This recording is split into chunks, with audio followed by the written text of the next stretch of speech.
I'm the CEO at AIME. We run a mentoring program for high school Aboriginal kids and Torres Strait Islander kids all around Australia. So we're currently working with about 2,000 Indigenous kids from Year 7 through to Year 12.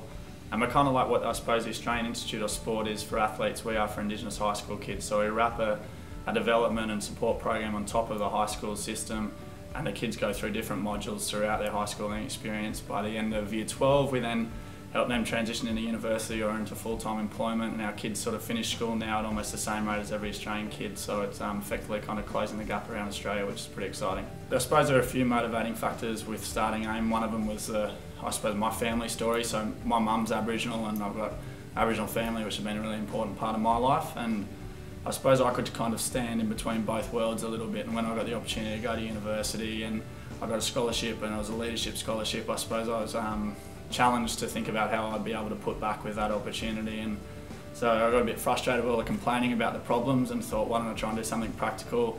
Got a bunch of my mates, Indigenous and non-Indigenous, together at Sydney Uni, and they acted as mentors, and we went down to the Year 9 to Redfern High School, to this bunch of Year 9 kids who were like the gangsters, and started working at Alexandria Park. And that was the beginning of AIME in 2005 with 25 kids, and the thing's sort of taken off now, and yeah, it's been quite an exciting journey. Yeah, I think one of the biggest challenges for young people is having a sense of self and working out what that identity piece is. And you get taught a lot of things in school around sort of academic learning, and you can be taught, you know, your maths and your science, or your geography, but the stuff which is really hard are those, I suppose, those gritty elements, which are, you know, what makes a person a good person, what makes a kid feel comfortable in their own skin. If you're Aboriginal or Torres Strait Islander, a lot of these kids don't know a lot about their identity as well. So is it a good thing to be Aboriginal? Does that mean they have to be the punks in the class? Like, is that what being Aboriginal means? And trying to shape that identity and that sense of self and sense of self-worth. I think if you can do that for a young person through any sort of education framework, it makes a huge difference for their ability to be able to succeed and be resilient.